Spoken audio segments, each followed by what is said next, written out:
if I run and if I win, we will treat those people from January 6th fairly. We will treat them fairly. And if it requires pardons, we will give them pardons.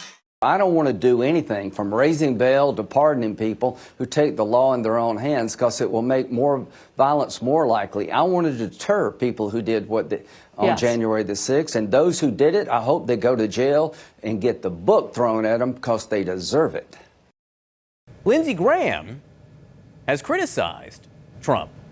Lindsey Graham, the friend of the former president, has criticized Trump for these statements. This is what Trump says about the South Carolina senator. Lindsey Graham's wrong.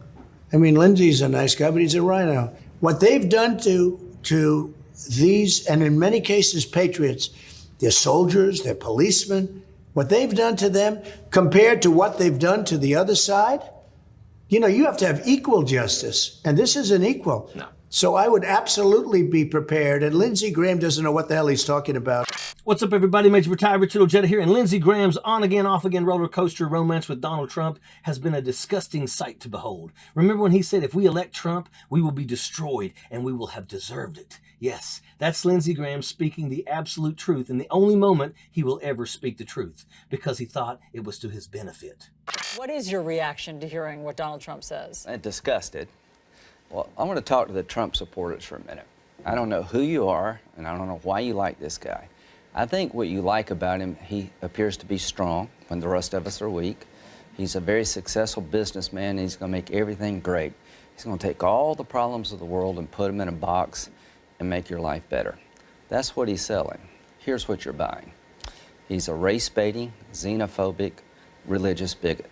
I'm looking at what looks like a Band-Aid on your nose. Now, President Trump didn't pop you. He didn't give you a pop in the nose, did he? I think was offensive. He's becoming a jackass. But once Trump was nominated the golden cow of the party, Graham had to submit in deference to his new orange overlord, and the blossoming butt-kissing courtship was on. For the next 4 years, you would never hear a discouraging word from Graham towards his master, upholding the Republican Party principle to never have a spine and always toe the party line. After America's own Reichstag moment on January 6th, Graham banked once more that Trump was finally done. How can anyone survive a direct assault on American democracy itself? A fascist coup against a country that defeated fascism in the name of freedom in the most pivotal event of the 20th century. It was unthinkable to any sane mind. Graham just happened to forget in that moment that his party is completely absent of sane minds. So Graham made that infamous speech that he was done with Donald Trump. He had blown sunshine up his butt for his entire corrupt reign of terror, and there was a relief in Lindsey Graham's voice to be rid of Mango Mussolini. However, that was a brief breakup indeed. When Graham saw the Republican full-out adoption of fascism and their efforts to dig in further, yet banking on the idea that they could pull the wool over the eyes of their supporters yet again, even in stealing democracy from them, Lindsey Graham realized his mistake. Never doubt the stupidity of Republican voters.